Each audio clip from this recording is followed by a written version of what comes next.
What's up? This is your boy Styles here, westcoaststyles.com. And man, I've got a special guest in the house tonight. This is such a huge honor for me. Uh, my teenage self is like really giving me high fives right now. Because, back when I was probably like in the seventh grade, and um, the first two albums I ever bought was one was Houdini, and the second was the Fat Boys album. And I was in the seventh grade, and well, I tell you what, I used to come home from school every day and play that album. Go back to school the next day, and me and my friend John, who also had that album, and man, we would just recite the lyrics, beatbox, everything, man. So we have Kool in the house, man, the legend. What's Man, going thank you for on? joining. Thank you for joining Ah, me, thanks for man. having me, man. No problem. Man, so let's get right into this. Like I said, I was a young boy when the group came out, and you guys, man, just had an immediate impact on my life. Um, why don't you tell me about the origins of the group? Like, how'd you guys all meet? First of all, We kind of grew up together. Um, so me and Mark grew up since we were like ages 8 and 7. uh-huh. I think we met Buff like around 13 years old, and we just formed a rap group. And my sister told us about a rap contest that we should enter because we're always rapping and doing stuff on the porch. Growing up in Brooklyn, New York. And so we entered the contest and we won. We won the semifinals. And the Yeah, finals were held like maybe 2 weeks later, and we won the finals. And you know, the prize was a recording contract, yeah, and second place was a DJ equipment. So of course we was too naive to know what a recording contract can do for us. So we yeah. wanted the DJ equipment, and so, we took the recording contract and we made our first single, which was called Reality. And pretty much didn't sell anything. So we had to regroup, and our manager, who happened to put the contest together, that we won, but we didn't know him at the time. He became our manager. Yeah. He suggested we use Curtis Blow, who was like the hottest solo rapper at Oh that yeah, particular definitely. time. And so Curtis Blow just well, we met him at the studio, and was kind of starstruck at first, and then he just started being a down to earth guy, and he put up the track Fat Boys, and we started writing rhymes to it, and so the song comes out and it's a hit, and so we just take it from there. We just started doing our first album, Fat Boys. I think Yeah. it sold like over 800,000 copies. Second album, Fat Boys Are Back. Curtis Blow produced that as well. And so, we just kept going on from there. Now, how long had you guys been rhyming together? Prior to us winning the contest, Yeah. we were kind of rapping and playing a lot of sports. I mean, our favorite sport to play was football. So we played a lot of football all the time, whether it be in group. I mean, as far as, in school, in high school, and someone, in the summertime when they have side teams or whatever they want to call them.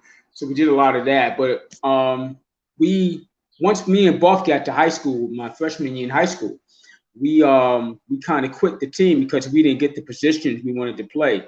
Yeah. So after leaving football, we high school football, we started just focusing on rap like 24 hours a day. So that was our Wow. thing, just Was Buff rapping. already beatboxing at that Oh time or yeah, what? Buff was beatboxing since he was like 8 or 9 years old. We didn't know Ah, him at the time. We didn't know about his beatboxing skills till he moved on our block. And he started beatboxing for me and a childhood friend of mine by the name of Jimmy. And at first we didn't know. We thought he had something in his pocket, kind of device in his pocket or his mouth. And come to find out, it was really him doing that. So we was like shocked because it was so wow. powerful. It was like it sounded like a drum, an actual drum, and he just did it so easily, And we're like, wow, I'm like, this is a crazy talent you got. Now, did So he rap too, or did he only? Or was he he did only? a little rapping, Nice. but his focus was DJing and beatboxing. Mm, Like every now and then he'll play around with the rapping stuff, but he just focused on DJing and mainly beatboxing. Like DJing was 30%, but beatboxing was 70%. So you know, amazing. Now, you guys were the Disco Three before. right. Um, before and what prompted you to change the name? Our manager changed the name. We wanted to Okay. keep the name Disco 3. He felt the word disco couldn't be marketed anymore because disco was playing out. Um, but we wanted to keep the name for a hip hop purpose. And so after the song Fat Boys came out and it's successful, it's a big hit. He thought that we should change the name from Disco 3 to Fat Boys. So we had a huge name change party, Hmm. which probably the first of its kind. I don't think there ever been a group that changed its name in the midst of them having success.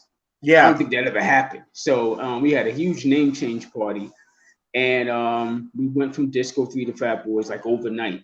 You know what I mean? So the next day we were no longer Disco 3, we were Did you Fat guys Boys. like have a big disagreement about it though? Like, man, I don't want to change my name and Yeah, all we, that. we fought for it. We thought that we should be called Disco 3 featuring Fat Boys or Fat Boys, aka Disco 3, but he just said, nobody's going to market.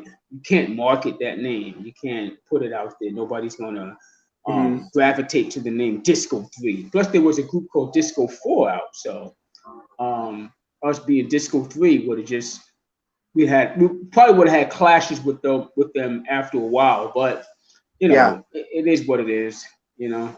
Hmm. But you didn't take offense though? Like, man, we call him fat.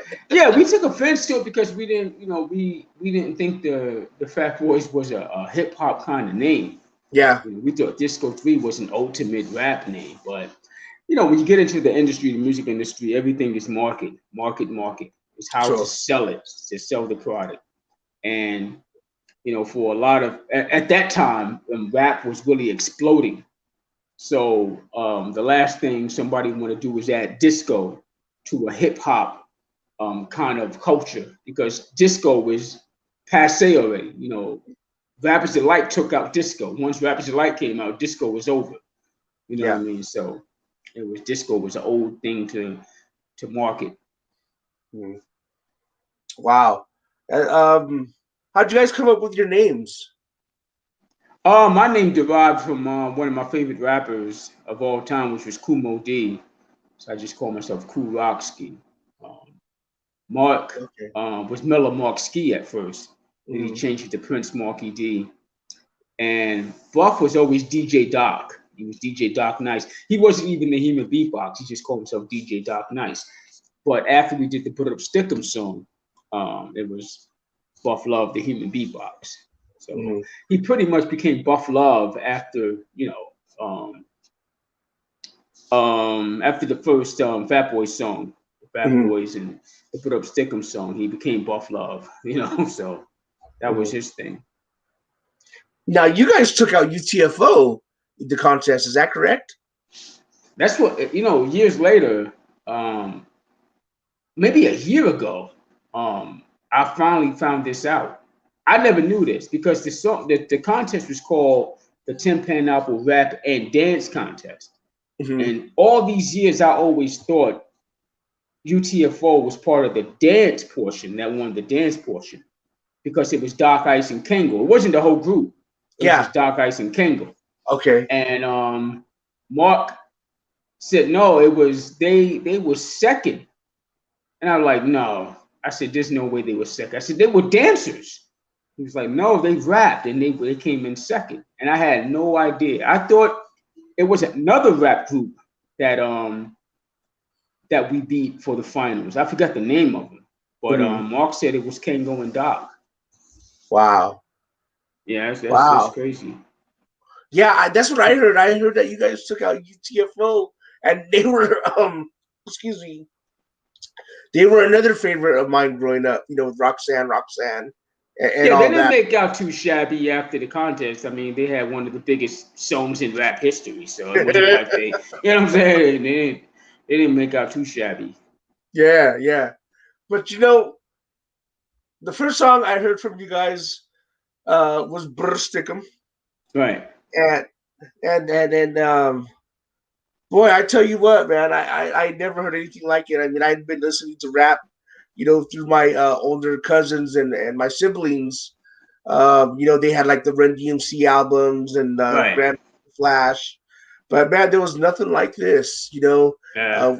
because you guys were rapping with such force. You Right. know, and then of course, you know, with Buffy Well, beatboxing. beatboxing, Um, yeah. how'd you come up with that anyway? Like, brr, sticker, like who thinks of that? Just the ad lib. So when I would rap, Mark would say, just to make the rhyme hyper, make the rhyme more than what it was, we just ad lib. So Uh-huh. if I'm rapping, Mark would be like, "Yeah, come on, put it up, stick it, stick it." So put up sticking is put up stickum is a phrase that was derived out of Brooklyn as far as somebody robbing, like Mm. stick them up, So we just added the put it up to it, and so Curtis Blow had me and Mark freestyle before we started recording the Fat Boy song. So he Yeah. heard us saying the put up stickum while we were rapping, doing the ad libs. So he said, why y'all always saying that put up stickum stuff? And what is that? And I said, it's just like, just to hype our rhyme up. He said, y'all should make a song out of that. Mm. And we was trying to let him know I don't think we don't want to advocate people get robbed, because that's what it means. Like, Yeah. stick them, you're sticking somebody up. And so he said, nah, I don't think people are going to take it like that. And so he said, plus it'd be a way to bring out Buff as being the beatbox. Yeah. So we were like, all right, cool. So we did it in one take because it's nothing but a freestyle rhyme. Yeah. With the mind blowing body rocking D3MCs. It was just a freestyle rhyme we wrote real quick. And I think we wrote that rhyme in like 2 minutes because we already had it on hand. We just added some more to it. And so we went inside and recorded it.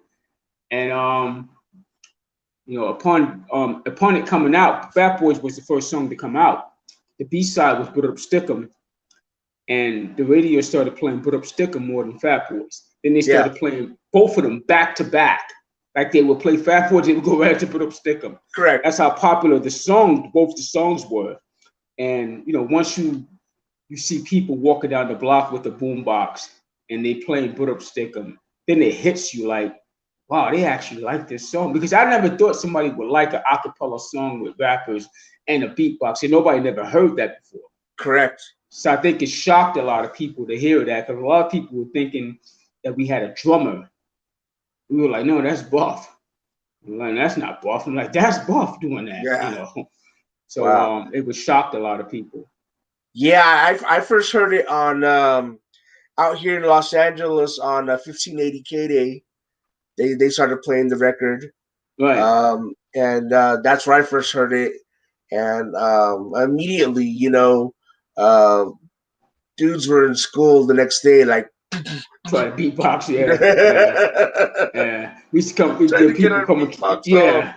To this day, we get people. I get people just walk up to me and start just beating like, dude, what are you doing? It's just beatboxing. I love it. I love it. But man, that album was something else. The first album. Let's talk about some of the making of some of the songs, because you guys made two songs that are on my all-time favorite songs, right? All time, and the first one is Jailhouse Rap. Right.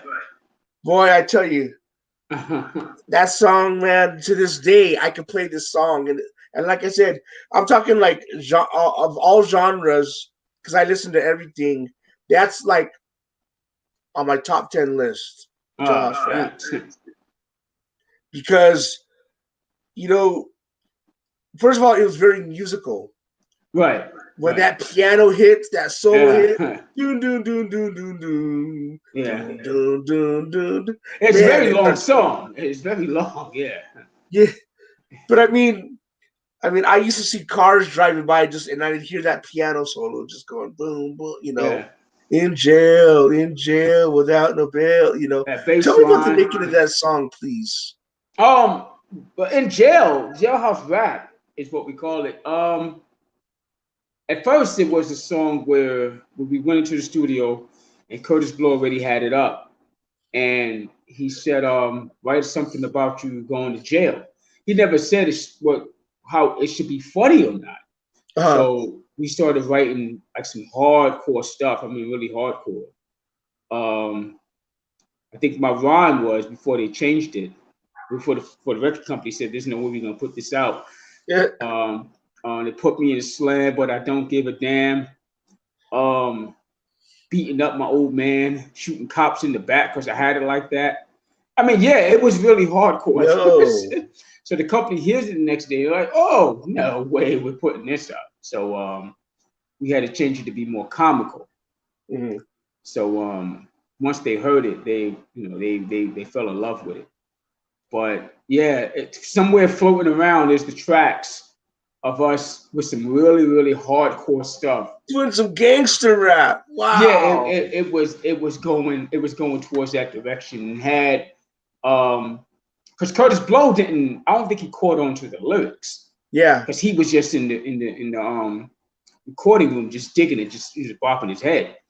It wasn't until the next day we got to the recording to the record company and they played it. We're like, where did this come from? We didn't send you to the studio. We don't pay for studio time for you guys to do this. What are you guys thinking? So you go around talking about shooting cops in the back, beating up your old man. I think Mark rhymes are even more hardcore than mine. Yeah. So it was like, so they're like, no, we're not putting that out. Can you guys do something more brighter, more comical?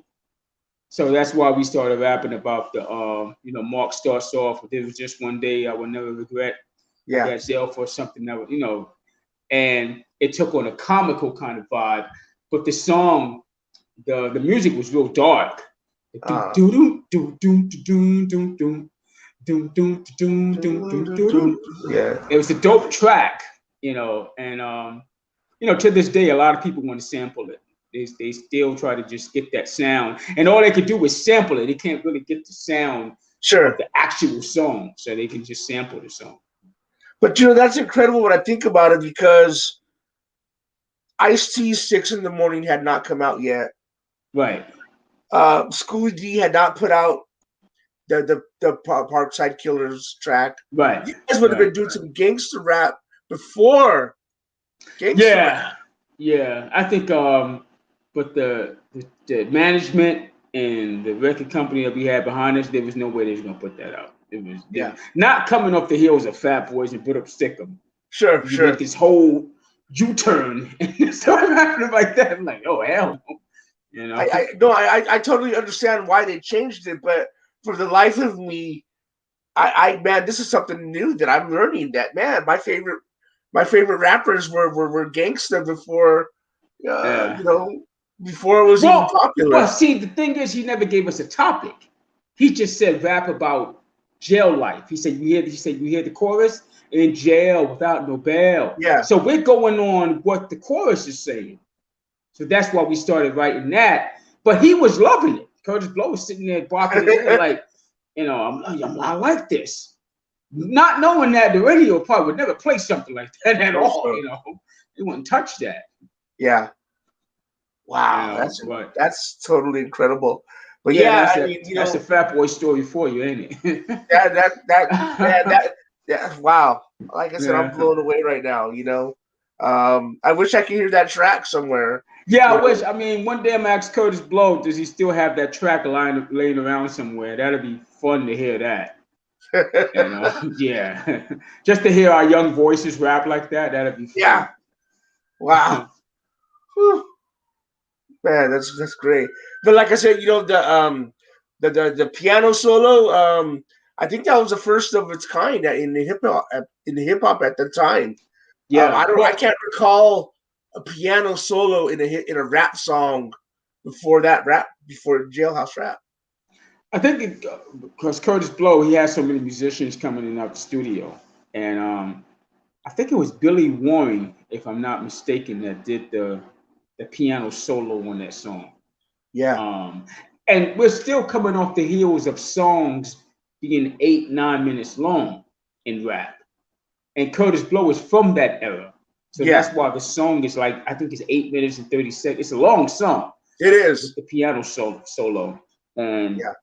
I started forgetting that there was another rhyme after that. I'm like, I had no idea there was another rhyme. I just forgot about the song, you know. But I love it because, after this solo, then, Buffy starts coming with this, he starts with his part along with with that. And it's just the timing and everything is just, it's perfect in my opinion.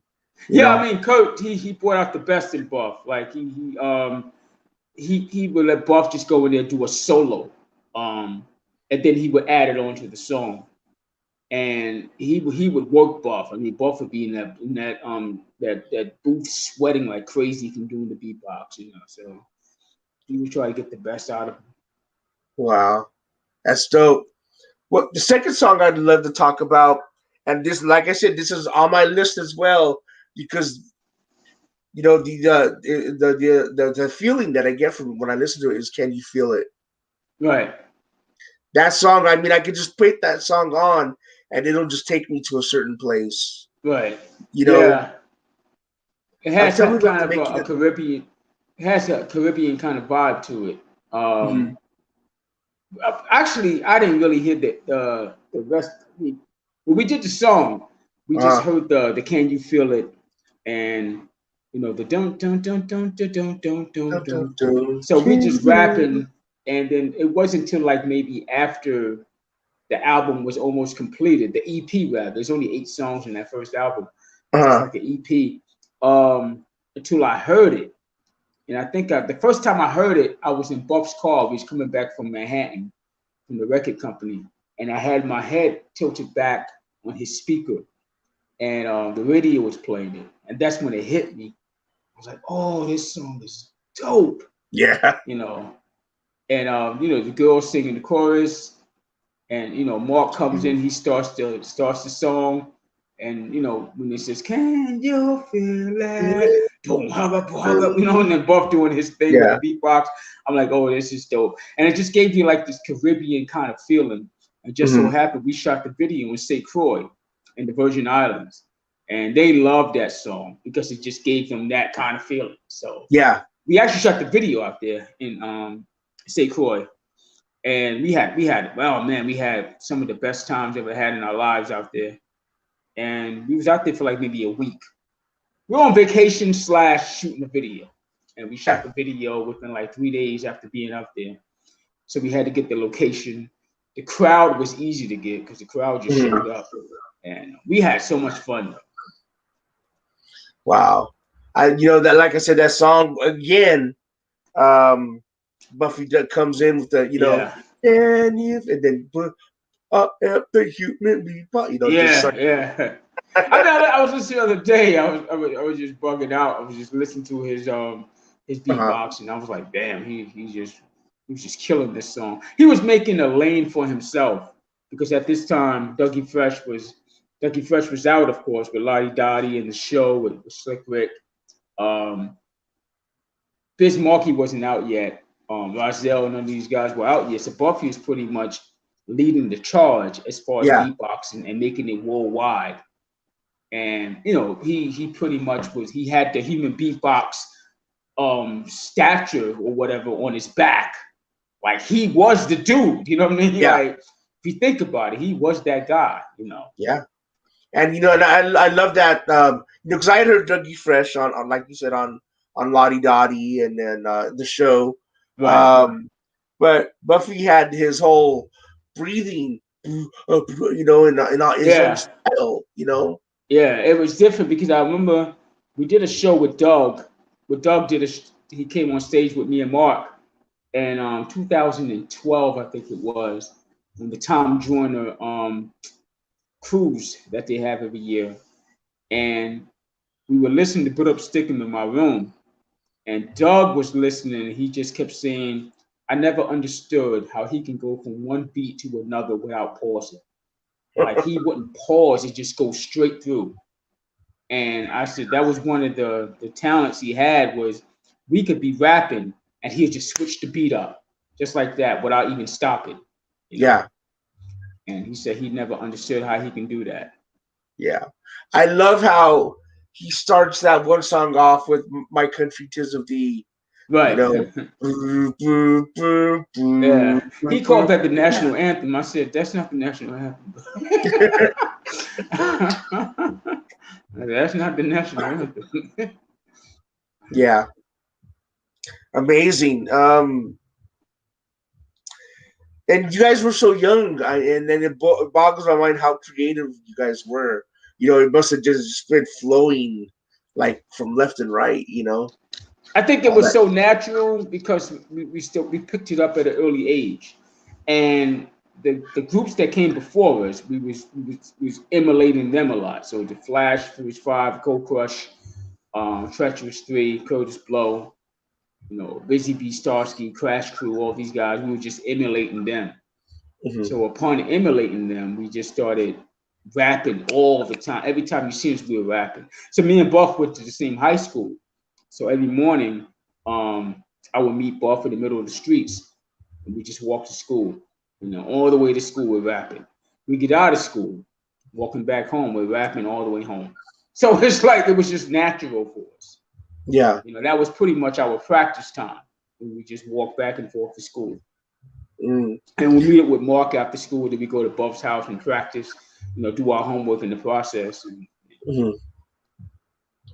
Well, was there any resentment amongst the hip hop rap groups in New York towards you guys No, for your I don't. It success? was no. I think a lot of rap groups who came before us, they didn't get the marketing that us and Run DMC and Houdini, LL came along as well. Beastie Boys, and they didn't get the marketing and the exposure that we got. So I think a lot of them resented the fact that they didn't resent us. They resented the fact that they didn't get the kind of exposure we had.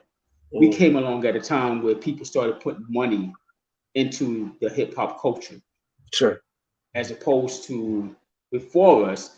It was just a thing where somebody would put a song out because it kind of had to meet the quota or something like that. I mean, I'm not being disrespectful to the groups because they had immense talent, but Yeah. it seemed like they were just putting it on because they were like, well, this is music that's out right now. Well, let's see what happens if we put it out. We're not going to put any money behind it. We'll just Yeah. put it out. And if it starts selling, then we'll put some money behind it or a little video or whatever. But when we came out, when Run came out, with Houdini, there was money there. There was money to promote the product. There were tours. We were on the first hip hop tour called the Fresh Yeah. Festival. And that was something nobody ever seen before. Nobody even saw that coming because the tour was so successful. Sold out every freaking city within minutes. So the money was there, the exposure was there, the marketing was there. So it wasn't resentment too much towards us as far as the second generation. But I Mm. think it was more of a thing where they were like, "Yo, we built this. Where the hell did these guys come from?" Now Yeah. they're getting paid off of it. But like I said, it wasn't our fault. It was just that, like I said, the money was there to Well, promote what the I product. loved about it was I'd go to Tower Records, Right, and I'd find like a bunch of 12-inch singles from some of the groups, but your guys had an album out. You and right, Houdini had an album out. Like I could like listen to one song after another. You know what right, I mean? And that was like, I didn't have to like just buy a 12-inch single and just be done with it. You know, right. Man, I had a whole actual album, and that was new to Yeah, me. Aside from Run DMC, um, I hadn't seen that. right. Yeah, if you look at the album, we put out the first album. Like I said, I think it had like 8 songs on it. That's more Uh-huh. like an EP. That's not even an album. Well, By the time we got but to the second one was an album. I think it had like 11, 12 songs on it. uh, So by the third, I mean, we got like maybe 13, 14 songs. So, mhm. but the first one, you got to remember too, the first album, it wasn't a lot of money to go around for the first album. That's why there wasn't that many songs because Curtis Blow didn't come cheap. You know what I mean? So, he Yeah. was charging money. Yeah. So we couldn't use Curtis Blow for 15 songs. It's like, he was charging too much money. But it I worked always out. wondered why you guys stopped using him, and that explains it. Well, the second album, after the second album, which was Fat Boys Are Back, our manager said he wanted to use a different sound. And come to find out later on, it was really because well, what he told us was Curtis Blow was getting too many points. Like his point percentage was high, like Yeah. it was up there, and we were barely seeing anything as far as points. So he wanted to let us be more involved with the producing and the arrangements of the songs, as opposed to us coming in the studio and the song is already up, it's already created, and all we're Yeah. doing is putting down lyrics. So we only get like 10-15% of that song because it's Uh, already created. We have uh, no say so in the arrangement of the song. So kudos to our manager on that part. Um, but we missed the sound that Curtis Blow gave us. But like you said, we got to move on to a different sound. yeah. Yeah. Um, were you ever afraid that you guys were becoming a novelty at some point? No, not at all. I was afraid that after the second album they would write us off, but the engine was already started. So once the second album came out and it was successful, there was no way you could say, "Oh, the first time it was a fluke. They can never do it the second time." And when the third album came out, it's successful. Fourth album successful. So by now, we are who we are. We're just hip hop artists. Uh-huh. There's nothing novelty about us. There's nothing Weird Al Yankovic or DOS effects about us that we only get one hit. Or even like a UTFO. And I'm not even being disrespectful to them. I think what happened with UTFO, they got caught up in the Roxanne Yeah. craze, and people came along and picked apart whatever they were doing, because UTFO was some really, really extremely good MCs. But I think once the Roxanne came out, and everybody and their mama started making these songs, it made the group look like they were some kind of novelty act. Yeah. You understand? And it with us, it wasn't that, because nobody was coming behind us and doing another Fat Boy song or put up stick. And we was just a part of the hip hop culture that we was putting But on our back, along with Run DMC and Houdini and others. but the thing is that hip hop like really started becoming more serious after as the years came Yeah, on. of You got course. like the KRS-Ones and Yeah, Public Enemies and Rakim. right. And you guys were still doing like, hey, Wipe Out But we and still had other our we songs. still had our core fans. That's the thing that people need to really understand, is that what we were doing, we had our own lane. KRS-One did, he had his own lane. Rakim had his own lane. And back then, nobody was sounding like nobody else. Hmm. So if we did a song Wipeout, we knew Public Enemy wasn't gonna do no damn song called Wipeout. Hmm. Um, so the songs that we were doing, nobody else was gonna do it. And we were different from other rap groups. So other rap groups let us be who we were, and we let them be who they were. We weren't going to follow the path of another rap group. Okay, so So you never felt any pressure at all to like, hey, let's no, change up and let's throw on this type of uniform and you know what I mean, and start becoming more hardcore or anything like that. no, because that wasn't us. You gotta get to the vehicle. You gotta drive the vehicle that got you there. You know what I mean? We went platinum plus on our fourth album, so we didn't have to be like everybody else. And by this time, Eric B. and Rakim is out, Public Enemy is out, KRS-One is out, Heavy D Hmm. and the Boys is out. There's a whole range of rappers that are out by the time we get to our fourth album. So look at it like this: if those groups are out and they're doing their thing, they're doing their numbers, and we're still going platinum plus. That should tell you right there, we got our own lane. Like we got our own set of fans who's gonna rock with the Fat Boys no matter what. Mhm. So and for us to switch up on our fourth or fifth album and say we're gonna start rapping like this guy's gotta be freak. That's like Milli Vanilli starts singing like freaking Usher. You know what I'm saying? It's like it's not gonna happen. So yeah, so we never felt the need to switch up. Plus, everybody knew that it's like Dougie Fresh told me one day we were in Detroit, and he said a lot of the things that we weren't taking, like the shows that we weren't taking anymore. Like, we got to the range of getting like 55, 60,000 per show, and that's huge back then. That's like getting freaking 150 grand now for a show. So he said a lot of shows that we were turning down, they were taking. So if we was getting like 20,000 for a show, we're like, no, we don't do that. We're on tour making 50,000 a night. Wow. They could take that show, a little side show or something. We're not gonna come off tour just to get $20,000. We can make $50,000 in a night. Yeah. The second thing was he was telling us that me and Mark was being too harsh on our legacy by saying we didn't want to do these songs like the Twist and Wipeout. Because he was like, well, he told me that he said Biz would have loved to do Wipeout. Biz would have loved to do the Twist. Doug said he would have loved to do Wipeout. And I said, yeah, but you got to understand, we didn't start out doing those kind of songs. I said, we didn't mind doing Wipeout. If we would have stopped at Wipeout, we would have been satisfied.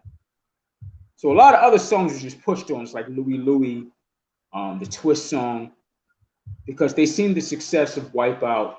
Yeah. Now they want to gravitate to that stuff. I'm like, man, listen, we did that one song. Let's just keep on. Let's just get back to our, stuff that we do.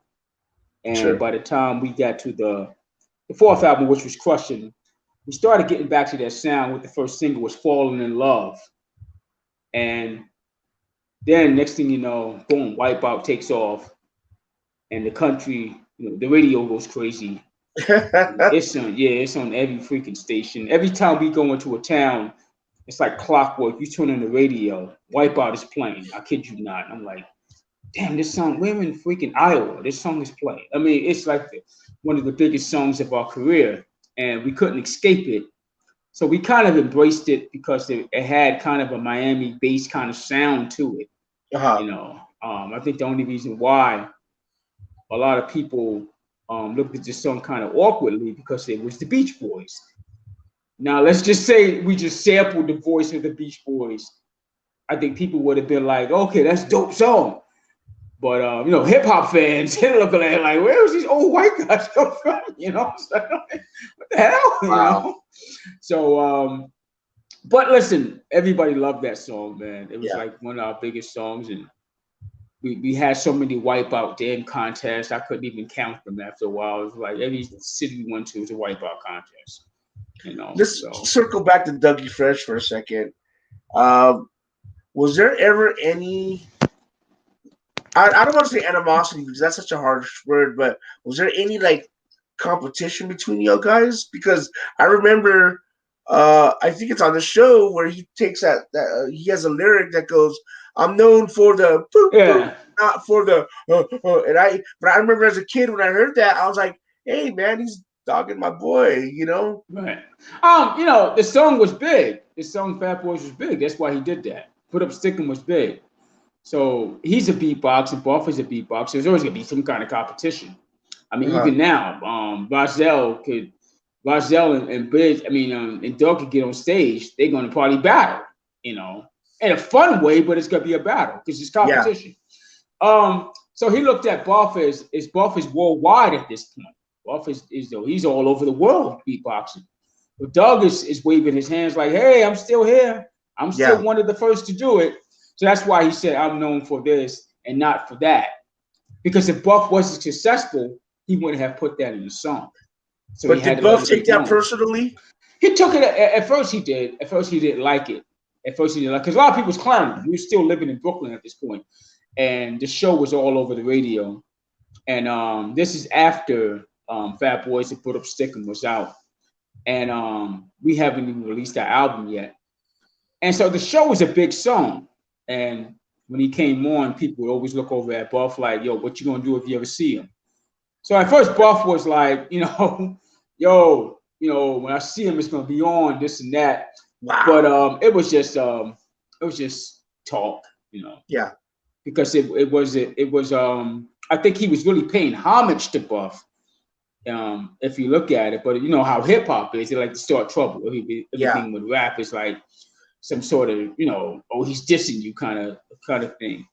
And that's Years later, listening to it, I can see how it is homage, but at that time, it seems like young. We're young, so we don't look at it like that. We don't look at he's paying homage. We look at he's trying to be disrespectful. So that's how Buff took it. Yeah, he's trying to be disrespectful. You okay? That kind of thing. The movies. I saw you guys in Crush Groove. Right.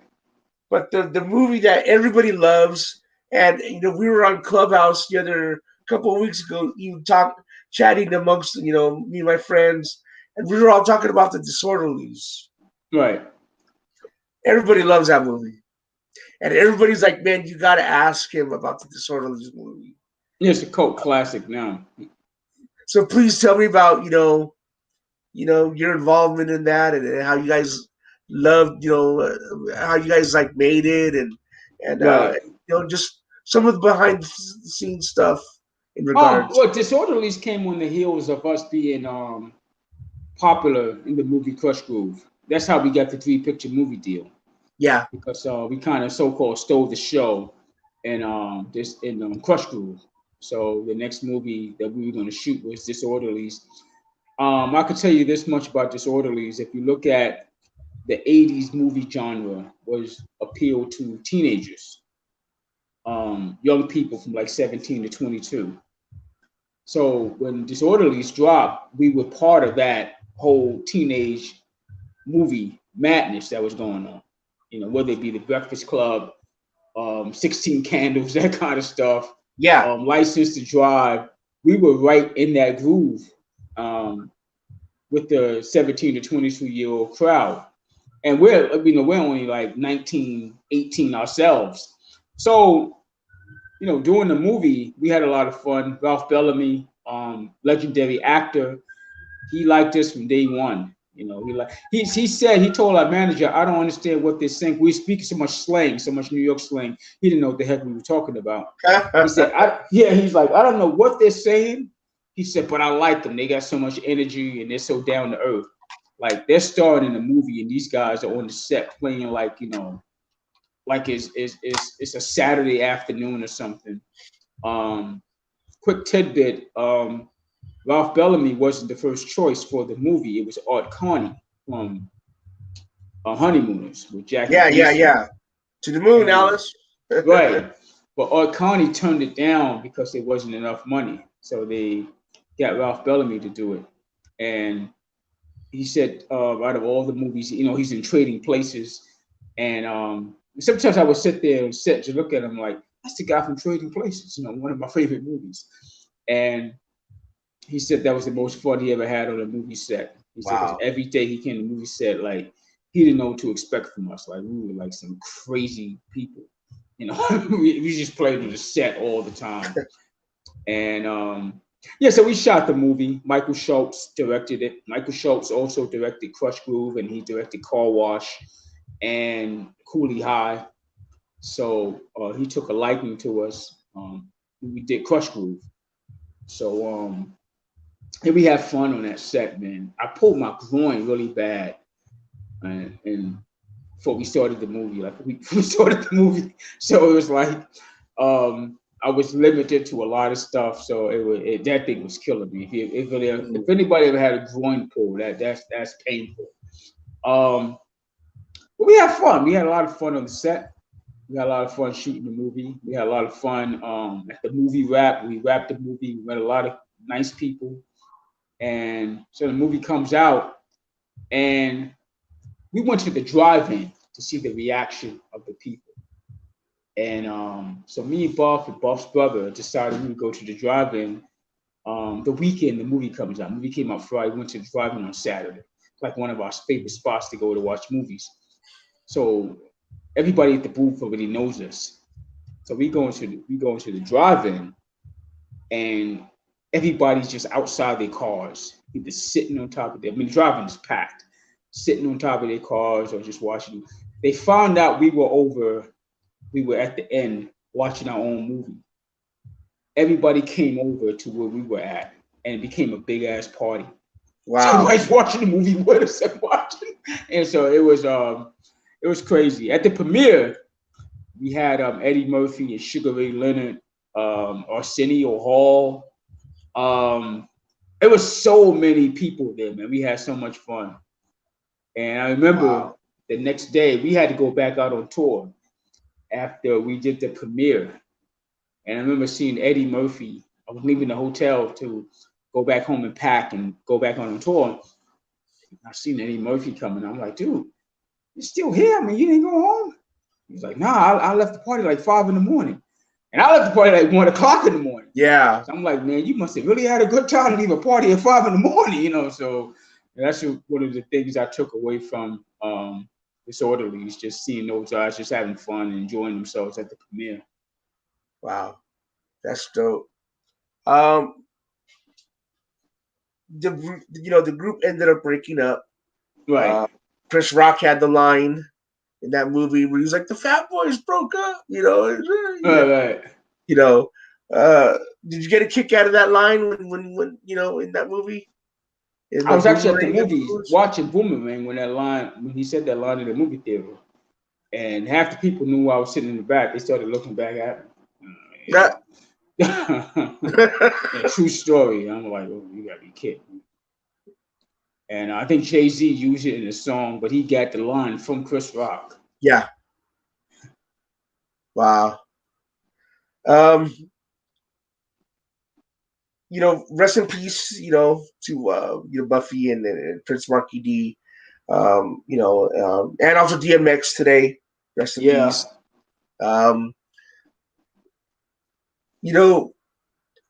I know we could be here all night talking about stuff, so I'm just gonna go ahead and fast forward. I understand you're making a track with my homie Chill and my homie Cocaine. Yeah, it's called Hush Little Baby. Yeah, they told me about it. And those are my boys. And so I have to ask you about it, man. Please tell me about this song. Song is dope. Song is dope. That's the only way I could put it, man. It's like, it's dope. It's gonna, if it shocks a lot of people, then so be it. But from the mix I heard so far and just listening to it in my headphones, it's dope. I like it. And it's just we're paying homage to hip hop. So we're seeing a lot of names. I'm saying Kool. I'm saying Grand Wizard Theodore in the song. So and Cocaine is just he's just incredible with his lyrics. And we just had a good time, man. Well, I had a good time. I did my vocals in Jersey. Of course, he did his in Seattle, where he's from. Where he lives, rather. And we were on the phone yesterday talking about it. We were on the phone talking about like, yo, if this song is a hit, we're gonna have to go out and do some shows and whatnot. I said, yeah, man, we might just open things back up with this song. You know what I'm saying? Because it's coming out at the right time. It's coming out May 29th, I think. Well, we're shooting the video May 29th in Brooklyn. And so that's going to be big. I'm going to have a lot of people come out from my old neighborhood and come out to the video. And like I said, I like it. I like the hook. I like what it stands for. How do you even hook up with some West Coast cats, He hit me on the Chill is Compton's Most Wanted. Cocaine is, Yeah, it's crazy, right? It's crazy because I listened to Compton's Most Wanted so many times, and I was always a fan of Compton's Most Wanted. And Cocaine is just he's a legendary hook master. He's Yeah. just what I'm saying. He's that dude. And my DM, I look at my DM and like, yo, I want to do a song with you. I'm like, it's Cocaine. It's the Cocaine. So I said, yeah, hell yeah, I'll do a song with your boy. So he gave me the track. I go, oh, this is dope. And just wrote some rhymes real quick to it. And upon writing the rhymes, it just felt good writing the rhymes. You know what I'm saying? Sure. Like somebody gives you a track sometimes, you just sit there and write it, and then you come back to it, like add some more to it. But this particular song is like you're just sitting there going, you could vision the video and everything. I'm like, oh, this is gonna be dope. So Wow. when he played me the final mix yesterday, like, yo, this is gonna be a hit, man. I mean, we're trying to bridge that gap between the old and the new. If we can. If we can't, we're just gonna rock with our classic hip hop fans. You know what I'm saying? Yeah. You know, Dope, like man. Cocaine said, backyard boogie. You can hear that playing in the parks, at the cookouts, at the barbecues. You know what I'm saying? Get the people popping and locking again. I'm even saying the line, poppers and lockers. Let me see what you got. You know what I'm saying? So I'm bringing it back to the popping and the locking, man. Let's get it Nice. back to some hip hop. Nice. Yeah. Must be felt good to have been behind the mic again. It felt good. It felt good to be behind the mic and do it with somebody that you admire, first off, and to be behind the mic and do it with the track that you feel can actually do something. And I'm not being disrespectful to other people that give me songs to do, but this particular song, when I did it, it felt good because I'm like, this can be something big. You know what I Yeah. mean? And I could just, like I said, what Cocaine was saying yesterday, like he could hear this at cookouts. Yeah. Summertime's coming up, man, and we got to get back to normal, some kind of normalcy in this country. And I want to see people having fun. I want to see the parks packed again with cookouts. I want to see the backyards and everybody just out in the streets again having fun. You know what I mean? And let's just say this song just starts, bringing that together. That'll be dope. And the second time around with Fame, it's like you won't do it like the first time around. You're older, you're a little wiser now, Sure. and it is what it is in your past. You can't go back to your past and change it, but you can change your future. You can not make the same kind of mistakes you made in your past. You know what I mean? So Yeah. like I said, be a little more wiser and Okay. surround yourself with people that's for your benefit, not out for What themselves. You know what I mean? What else can we look forward from you? Not necessarily music wise, but like I'm sure you've got your ventures that you. I'm putting together the first annual classic hip hop cookout this summer. So we're looking at Prospect Park June 13th. So that's coming along pretty quick. Um, so after I do the video, I got to focus right on putting together this The cookout. the cookout. And Dana White is involved from UFC. Wow. He's gonna sponsor it. He's a huge fan of the group, and he wants to get down with the project. And we got a lot of politicians coming through. We got some artists, we got some indie artists, some independent artists, but we're looking at trying to get MOP because it's for Brooklyn. We're gonna honor five legendary hip hop artists, DJs, and rappers, but the ultimate honor is going to be Extra C from Houdini because he's from Brooklyn, and Yes. Marky D, he's from Brooklyn. So they're going to have the ultimate honors that day. And we're trying to get Big Daddy Kane, MOP, Fabulous, and AZ. So we try to get those four to perform. I think Special Ed is going to perform too, if I'm not mistaken. Okay. Yeah, so we're gonna we're gonna try to make it the party of the year or the party that sets off the summer. You know what I mean? Like I said, I'm just hoping things get back to normal. Yeah. People start working again, people start getting themselves motivated again.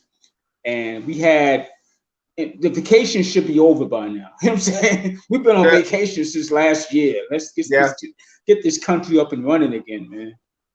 I hear you, brother. Yeah. Great, man. Well, I look forward to it. Where can people find you on social media? Oh, Instagram, legendary Fat Boy, Cool Rock Ski. Um, I didn't want to use the legendary, but I can't get rid of my other page, so I had to make up a new page. So, But you are though, so you know. yeah, but I don't really like to put myself in that category unless somebody calls me that. That's one thing. But to make yourself a self-proclaimed, that's something totally different. Um, of course, Facebook. I do Facebook a lot because there's more grown people on there. So Uh-huh. I'm on there. It's Damon Cool Rock Wembley on Facebook. I don't do Twitter. My niece does. She got a Twitter page for me, but I barely use it. I think I used it like twice. But other than that, they can catch me on both those Mhm. platforms. Oh, I Okay. got the 360 Rock Live podcast coming out Oh, next nice. Friday. Yeah, we're doing the second season of the 360 Rock Live podcast with my boy DJ 360 and myself. So be Okay. on the lookout for that. And that's on is Apple or That's on all Android devices. oh, All okay. Android devices, yeah. And we're gonna be live on Instagram. Our Got first it. show is live next Friday, 7 Okay. o'clock Eastern. Beautiful. Man, I'm gonna go ahead and let you get about your business and you know and take you know have the rest of the night to you know to do what you got to do. So I All right, really man. appreciate you coming on. All It's right, an thanks for honor, having like I me. said. Man, you know, then let's. I'd love to continue working with you. You know, Definitely. Keep um, in touch with me. You got my hell number? yeah, hell yeah. And before we go, can I get a drop for my website? It's Yeah. westcoaststyles.com. Okay. Yo, this is Cool Rock from the legendary Disco 3, aka the Fat Boys. And you're rocking right now with West Coast Styles in the place to be with the legendary Cool Rock Ski. Yeah. Thank you, sir. Have a All wonderful right. night. You too, man. All right. Take care, bro. All Peace. right. Bye.